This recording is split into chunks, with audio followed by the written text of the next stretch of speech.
Assalamualaikum warahmatullahi wabarakatuh. Perkenalkan, nama saya Sri Ayu Ningsi, NIM 1928042023.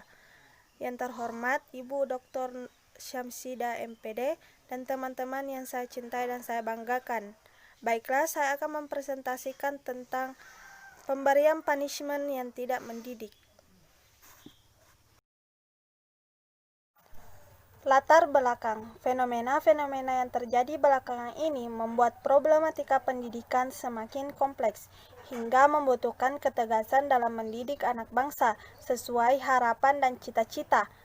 Kesalahan fatal jika pelanggaran yang dilakukan anak dibiarkan begitu saja tanpa adanya penyelesaian. Maka dalam hal ini, pihak pendidik bisa menggunakan sebuah metode untuk menyelesaikan permasalahan-permasalahan tersebut. Metode yang dimaksud adalah punishment atau hukuman. Hasil pengawasan Komisi Perlindungan Anak atau Perlindungan Anak Indonesia atau KPAI masih menemukan fakta bahwa banyak guru dan banyak sekolah hanya tahu menangani siswa yang dianggap nakal dengan menghukum mereka secara fisik.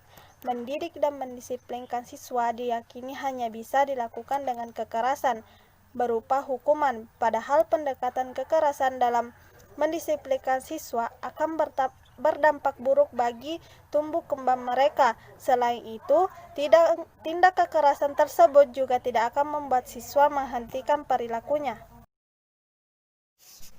Berikutnya, kasus. Berikut dua kasus hukuman yang tidak mendidik untuk siswa.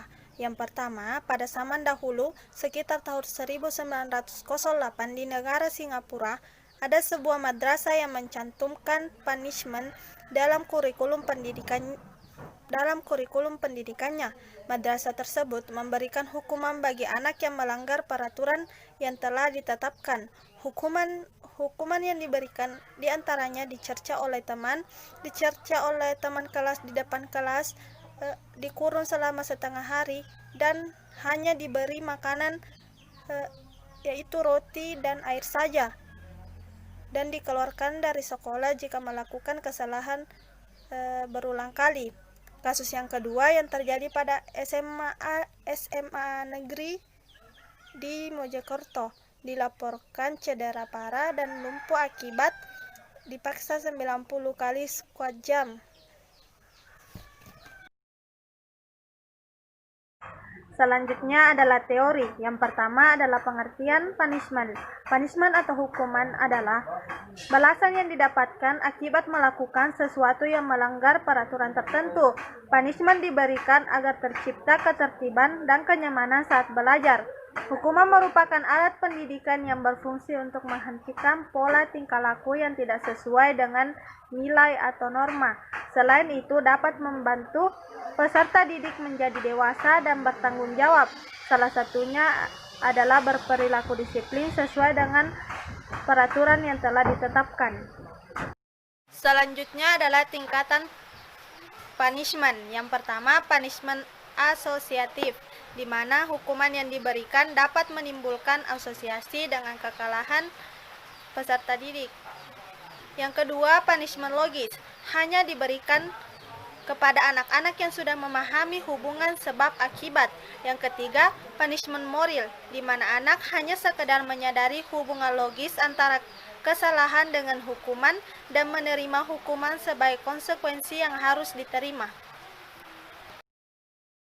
Syarat-syarat pemberian punishment. Yang pertama, hukuman harus diberikan atas dasar cinta dan kasih sayang. Ini berarti anak dihukum bukan karena dibenci, tetapi menghukum demi kebaikan anak didik. Yang kedua, hukuman diberikan karena keharusan, artinya karena sudah tidak ada lagi alat pendidikan lain yang dapat digunakan kecuali harus diberikan hukuman. Yang ketiga, pemberian hukuman harus dapat menimbulkan kesadaran dan penyesalan dalam hati anak didik. Yang keempat, pemberian hukuman akhirnya harus disertai dengan harapan, kepercayaan bahwa anak didik bisa mengubah dirinya.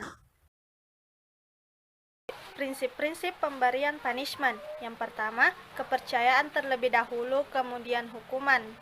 Yang kedua, hukuman distandarkan pada perilaku. Yang ketiga, menghukum tanpa emosi. Yang keempat, hukuman sudah disepakati.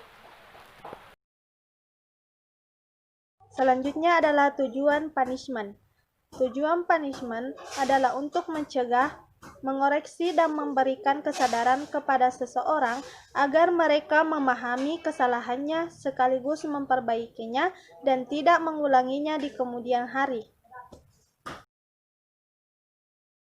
Selanjutnya, solusi. Solusi pemberian punishment yang baik yaitu pemberian punishment yang tidak berlebihan dan sewajarnya saja. Kekerasan dalam mendisiplinkan siswa akan berdampak buruk bagi tumbuh kembang mereka. Selain itu, tindak kekerasan tersebut juga tidak akan membuat siswa menghentikan perilakunya. Kesimpulan, hukuman berperan penting dalam membangkitkan motivasi belajar dan disiplin peserta didik. Namun tidak semua hukuman mampu melakukan hal itu. Hanya hukuman yang mendidik adalah hukuman yang tidak lepas dari kasih sayang dan pengembangan psikis peserta didik. Selain guru, orang tua merupakan figur sentral bagi terlaksananya proses pendidikan, karena secara operasional pendidikan anak yang berlangsung dalam keluarga dan masyarakat. Pendidikan dari orang tua disebut pendidikan alami atau kehidupan kodrat.